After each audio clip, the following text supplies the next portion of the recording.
All right, I'm showing 5:30, so we'll convene the Wednesday, September 20th, 2023 Planning Commission meeting. Ms. Ruth, would you call roll? Chairman Miller, Here. Vice Chairman York, Here. Commissioner Mandel, Here. Commissioner Salazar Garza, Here. Commissioner Munoz is absent, Commissioner Matagi, Here. Commissioner Lerma, Here. Commissioner Hedrick, Here. Commissioner Budd. Here. We have a quorum to conduct the meeting. Thank you. Moving on to public comment, would you please read the rules? Citizens will be allowed to attend and make public comments in person at City Planning Commission meetings. The public is invited to speak on any agenda item and any other items that pertain to the Planning Commission.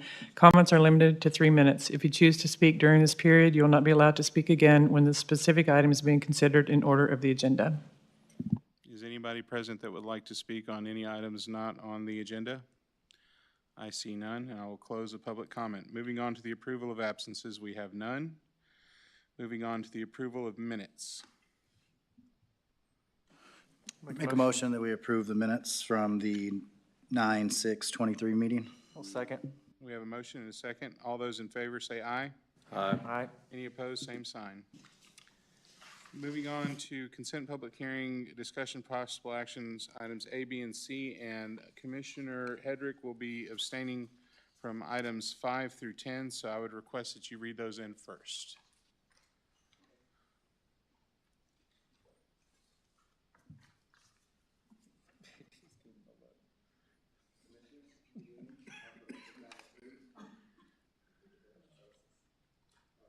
My speaker on.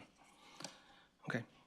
So starting with plats, consent items, I'm going to be reading into record consent items for plats, starting with number 5. Kings Landing Unit 5, final plat of 27.31 acres. Item number 6, Kings Landing Unit 6, final plat of 10.85 acres.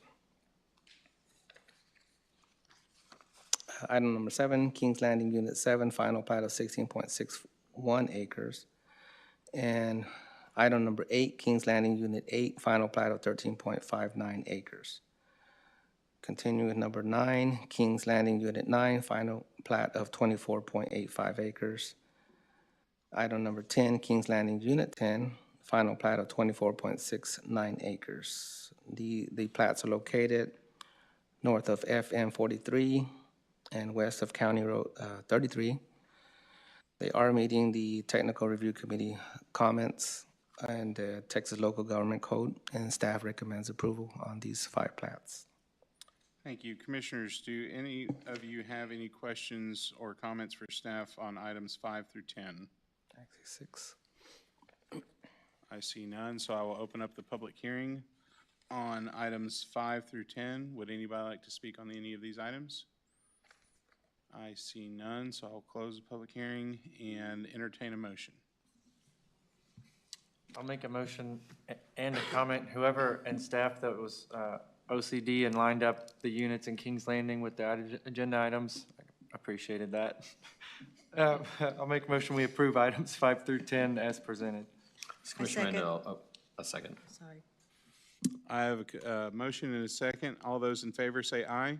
Aye. Any opposed, same sign. Motion passes.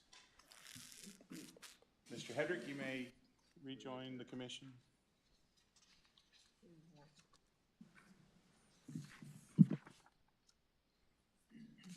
When he abstains for real. Yeah. He went home.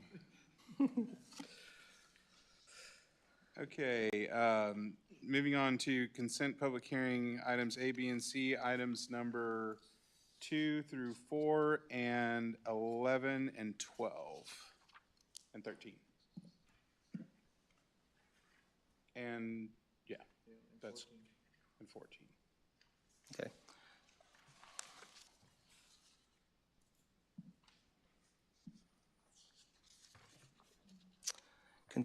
Continuing with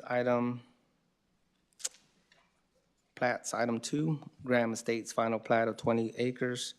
This is located south of Graham Road and west of Waldron Road. Item number 4, FM 665 Partners Commercial. This is the final plat of 101.6 acres. This is located north of Old Brownsville Road and west of FM 763. Mark, I think you skipped 3.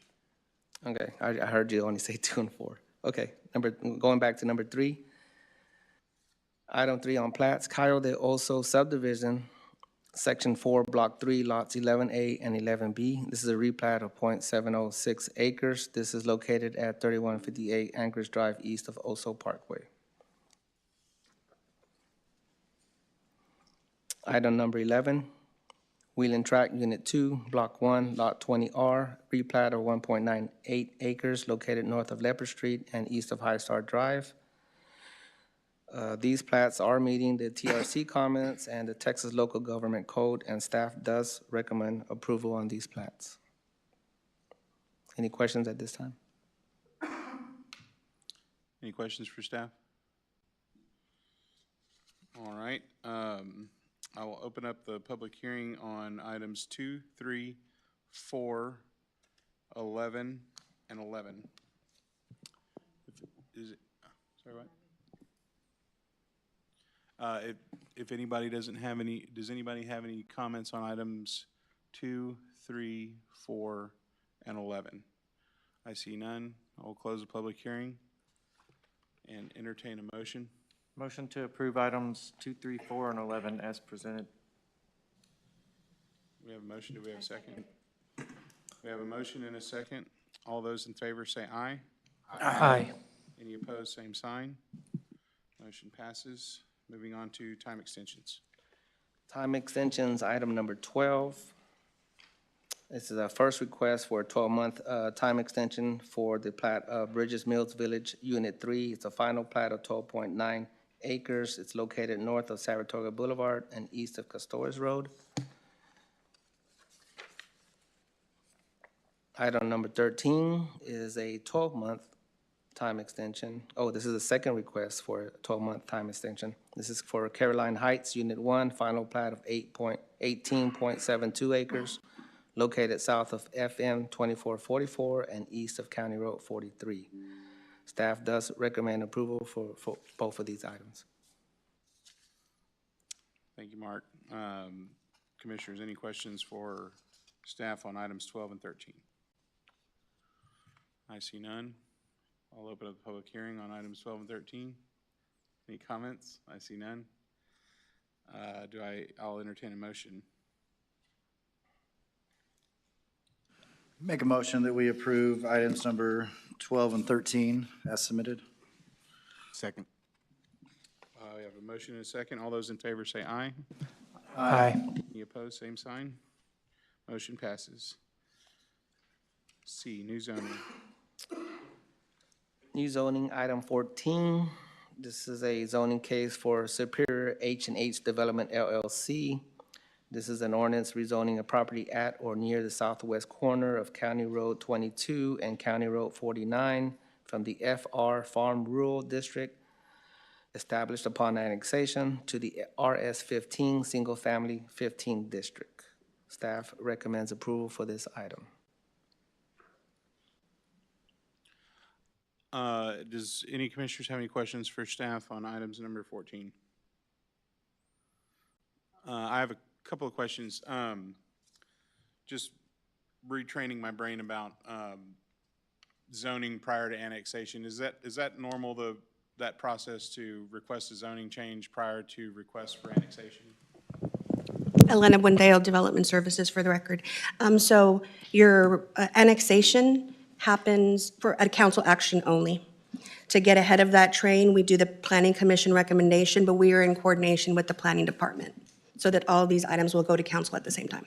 And things like the wastewater plan and stuff like that, those typically get approved prior to the request for annexation? Because I assume that there's no available sewer at this property currently. Correct. The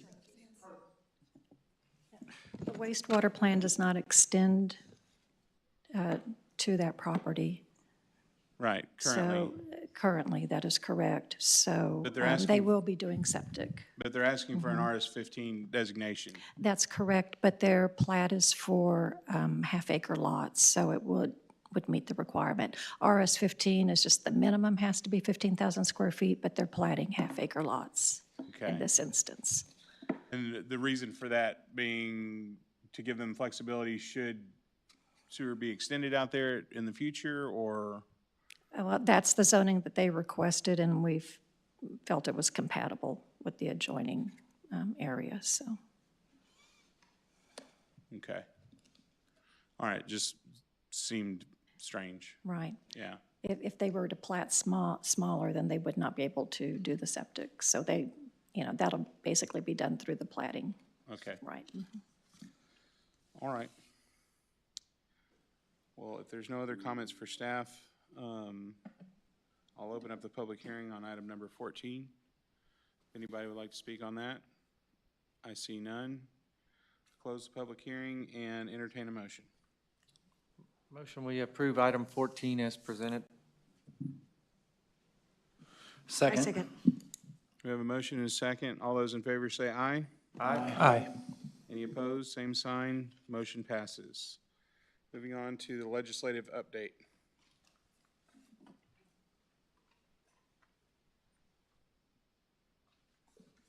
Good evening, Nina Nixon Mendez, Assistant Director. I wanted to provide a briefing on our past Texas legislative session. Next slide, please. So as you know, our legislature meets every 2 years, and they were very active this past session. We did have several bills that I wanted to bring to your attention that we are analyzing, and more than likely will bring forward some UDC amendments to respond to the bills. So if you go to the next slide, please. Okay, the first bill I wanted to bring to your attention is Senate Bill 929. Now that is an amendment to the zoning enabling statutes, which is Chapter 211 of the Local Government Code. And this bill concerns the notice that is required if you are creating a nonconforming use through a rezoning or a code change. And so in this particular case, that could even be an applicant-initiated rezoning. If you recall, we had a rezoning from an RS6 to a CN1, and there was a house on the site. And so even in that case, it does require the extra notice. And so the notice is actually mailed to the owner or the occupants of and each occupant of the property. And that notice is mailed no later than the 10th day before each hearing date. So that would be both Planning Commission and City Council hearings. And also, we are required to put a statement, which you can see in the slide, in the notice, which I think is a little misleading because, as you know, even if something is created as a non-conforming use through a zone change, that use can still continue. So we aren't discontinuing that use, but anyway, the state is requiring that we put that statement in the notice. So, next slide, please. Quick question. Yes, sir. With regards to notice, because it comes up a lot in meetings with participants stating that, I just got this yesterday, right? So the 10-day, is that 10 days prior to the meeting time that you must lick the stamp and put it in the box, or is that received 10 days prior? Mailed. Okay, so lick the stamp, put it in the box. Postmarked. Okay, got it. Good question. So continuing on, now if a municipality should decide to impose a requirement that actually stops a non-conforming use, the state is requiring compensation based on market value or continued non-conforming use of the property until the owner recovers the amount determined through business activities. So I was trying to think of some examples. I'm not aware that we are actively pursuing anything like that at this point. But I know in some cities you might have a salvage yard, perhaps that's being discontinued by the city. You might have, I remember there was a case where tires were stored outdoors and then the tires caught fire and they were deemed a public nuisance. And, that's a case where a city might want to discontinue maybe a non-conforming use. So, those are some examples that I came up with for you. But, from time to time, the city might be considering something like that. In that case, the applicant or the property owner rather, or the interested party could appeal to the Board of Adjustment. And so that is provided in that particular bill. So any questions on that one? All right. Next is House Bill 3699. And that is an amendment to our plating enabling statute, which is Chapter 212 of the Local Government Code. And so a couple of things that we'll be covering are the street and drainage standards, plat application completeness, expansion of administrative approval of plats, as well as right-of-way dedication limitations. So next slide. Thank you, Elena. So the bill does provide and sort of reinforces what cities already do, that you can adopt reasonable standards for street and drainage by ordinance after newspaper notification. As you know, our design standards and our IDM, our infrastructure design manual, are referenced in the Unified Development Code currently. But it does provide for that. Notice, it's sort of interesting, notice the term, they did use this term in the legislation, reasonable standards. So that's of interest. Secondly, they talked about when a plat application is actually filed. And so the plat is considered filed on the date the applicant submits the plat with completed plat application, application fees, and other requirements prescribed by the municipality. Okay. So it's once all the materials are in and the fee is paid, that's when the clock starts. They added a provision that states the governing body of a municipality or municipal authority responsible for approving plats may not require an analysis, study, document, agreement, or similar requirement to be included in or as part of an application for a plat, development permit, or subdivision of land that is not explicitly allowed by state law. Okay. Next. All right, so now this is of interest. City or planning commission may delegate to one or more officers or employees to approve with conditions, or disapprove a plat. So as you know, the state code previously allowed for those administrative approvals for the minor plats, for vacating plats, and amending plats. But this action actually allows for delegation regarding all the plats. So that's something that we may want to look at. That's something I'd be very interested in hearing from this commission on, to hear what some of your thoughts might be on this. You want to put us out of the job? So we're thinking about it. We don't have to be reactionary and do something right away, but we're thinking about, well, is there something that maybe we could have as administrative approval, particularly if there's already a preliminary that's been adopted by this commission, for example. So, there are some things that we could explore that might facilitate the development process. But, again, that's something we would be interested in hearing from the commissioners on, if they have any thoughts regarding that as well. Each municipality shall adopt and make available to the public a complete written list of all documentation and other information that the municipality requires to be submitted with the plat application.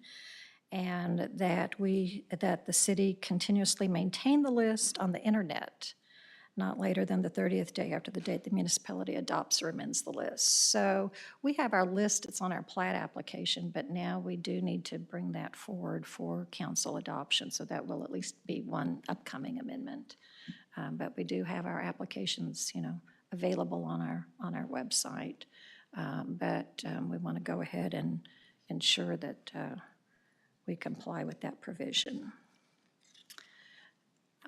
There was clarification on the 30-day periods that you can extend for an additional 30 days, provided that the applicant requests the extension and the municipality approves it.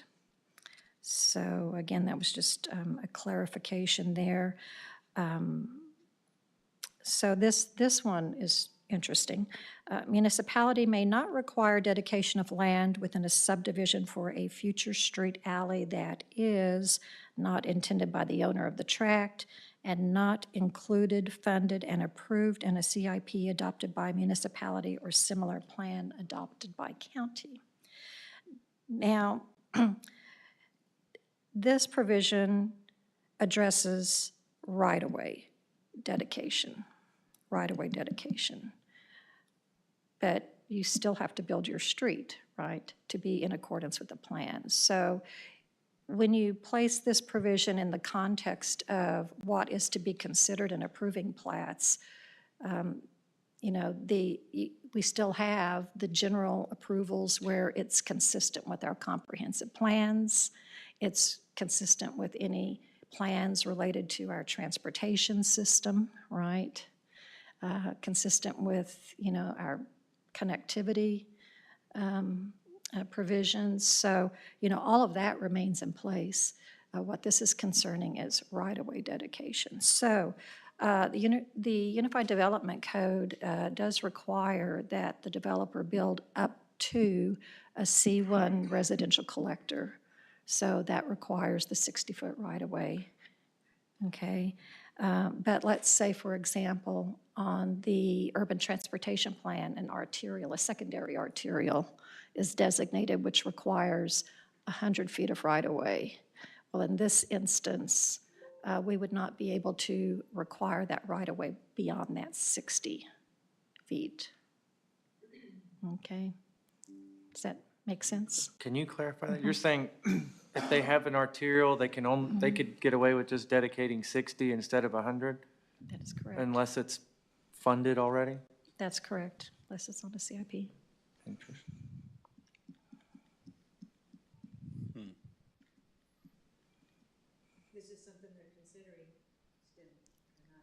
This is adopted and effective. So does that also affect, sometimes there's properties where there's an old UTP street that kind of meanders through a property and probably doesn't even need to be there, but the developer doesn't want it and it doesn't connect to any other existing streets because it was drawn 50, 60 years ago. Does that mean they can just ignore it and Well, not they do would it at still all? need to amend the UTP if it's on the UTP. I mean, the way that reads, it says the city can't require them to dedicate the land. So No, wouldn't the well- UTP be requiring them to dedicate the But land? they still have to build the street. Right, but like say there's a UTP street in a certain location, that's what I'm saying. So that's always been the issue. There's a street that cuts through a property diagonally and they don't want it, don't need You it. mean a future street? Right, a future Okay, street, because that's what this is talking about. So does Right. that mean they can just ignore the UTP then because they No. don't want that street? No, because they still are required to build in accordance with the master plan. So they would have to build the street in the UTP location, it would just only have to be up to 60-foot right away. That is correct. Okay.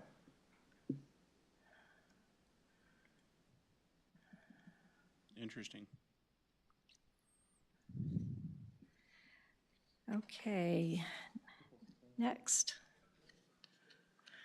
Okay, then there's some provisions related to, it's really cross-referenced to the transportation code.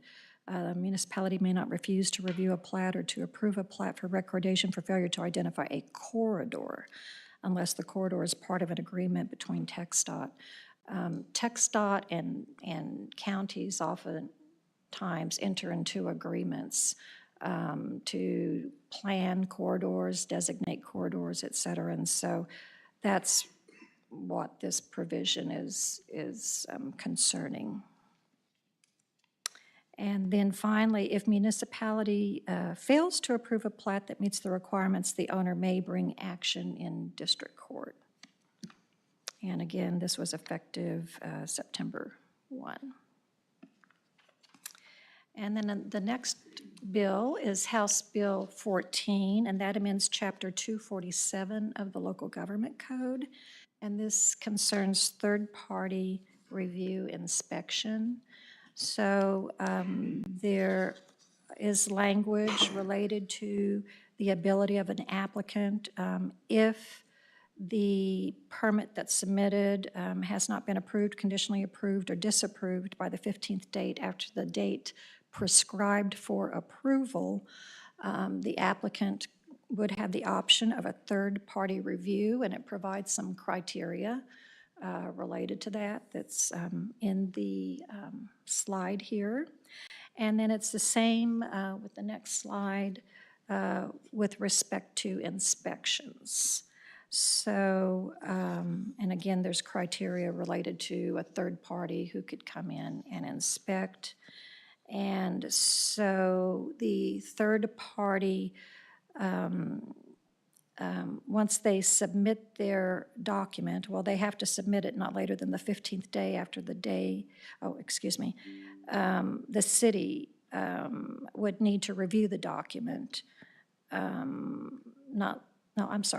take that back. The third party would review the document and conduct the inspection, and then not later than the 15th day, the person would provide notice to the city, okay? And the city could either accept the third-party review or they could deny it. If they deny it, it could be appealed to the governing body. And so that provision is made here, and that, again, was effective September 1. I got a question on that first bullet, just the wording is confusing to Yeah, me. I So think when I it messed says- that up. When it says conduct inspect, is that saying that when somebody submits their plat or submits a revision, that the reviewer has to respond to the, provide comments within 15 days or on the 15th day? Is that what that's saying? No, it's saying that no later than the 15th date after the date the person completes so the person is the third party. So no later than the 15th date. So when they submit their inspection or their review, they have to provide notice within that 15-day time frame.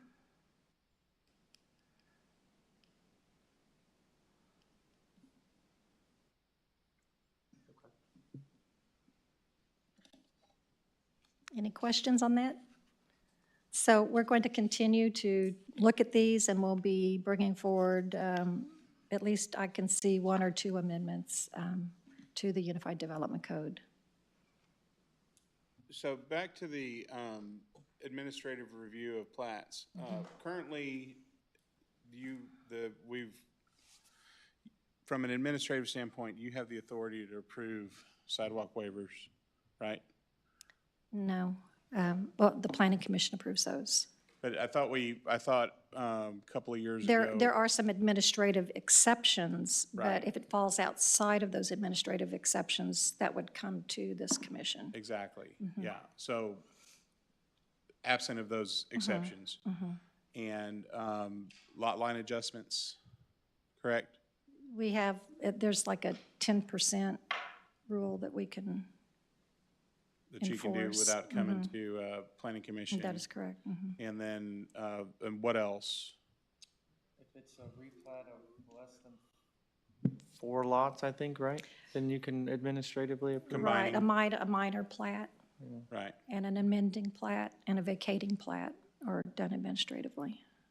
And so, under this current, or this provision, this would give us the opportunity to kick over all plats that meet the state requirements for approval administratively.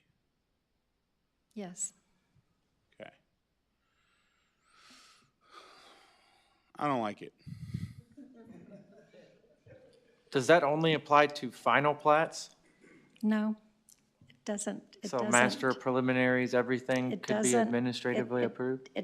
It's just says plat in the ordinance. It doesn't distinguish between the plats. And in fact, it removed minor vacated in that section. Those used to be there, but those are removed now. So, I'm assuming it applies to any plat. Would changes to that policy come from council, or who would bring that forward for consideration? Well, I think staff certainly would bring that forward. I think we'd want to hear, from the planning commission and, our stakeholders. But it would only require approval at the council level? It would be a UDC amendment, So it would come here first? yes. Okay. Okay. For what it's worth, just my 2 cents on that, I'd like to see, I mean, we're not in any rush, but I'm interested to see what other cities are doing. I see the time benefit, obviously, but I Right. don't know what the downsides Well, are. I've done a search on Texas cities that have actually made amendments in responding to this, and I only found some of the smaller municipalities around Austin, like Georgetown, and I guess it was Round Rock is what I looked at. And the only amendment I found was related to the zoning public notice. I didn't see any amendment, well, actually, no, they did amend the listing of the plat requirements, but those were the only two provisions I saw other cities make. And these are cities where actually they take their plats to city council, which is sort of interesting. Yeah. And I also know that it's not an all or none, so you could do it similar to our sidewalk waivers where if it meets this threshold, staff, if it meets this threshold, planning commission, size, color, taste, whatever, on. I think using this to some degree is definitely a good idea. For example, the replat, that 4-lot number was always arbitrary, but if you've got like 15 tiny skinny lots that were platted in the 20s and you're just combining them into one, that's a pretty easy administrative replat. All your So public improvements yeah. are there, whatever. there's some obvious ones that we could take advantage of that with. My only concerns is we live in the sunny place for shady people. And not that there's any indication that any influence has ever been placed on anybody in the planning department, but it would open up the opportunity for that. So I think it's always good to have a second set of eyes. And I like that, on the flip side, if any developers felt like they were being, picked on or whatever, that they could appeal it to the planning commission, but also there's no other way. Like if we see something and go, that ain't right, and, there's no way for the planning commission to appeal a decision made by staff. Right. So, I know that the development community likes things to move quicker, and I think there's other ways that we could address that, but, I don't know, I'll have to think on that one for a little bit. So, thank you. All right, thank you for your comments. All right, moving on to the director's report. Okay. I wanted to welcome Mr. Budd, our new planning commissioner. Thank you. And we met with Michael earlier this week and provided the planning and zoning 101 briefing to him, so he's set and ready to go. Welcome. Thank you. Looking forward to serving and learning. Cool, been a long time coming. Yes. And also, there is a capital improvement advisory committee meeting tomorrow at 11:30. It's a public meeting. We'll be here at the 6th floor conference room, City Hall. And on the agenda is the overview of master plans and CIP. So that concludes my report. Okay. Thank you, Ms. Nina. Is there any future agenda items that any commissioners would like to present? Just a gentle suggestion, if we still don't have a recycle bin in here, that would be nice. All right, if there's no other comments or agenda items, we are adjourned.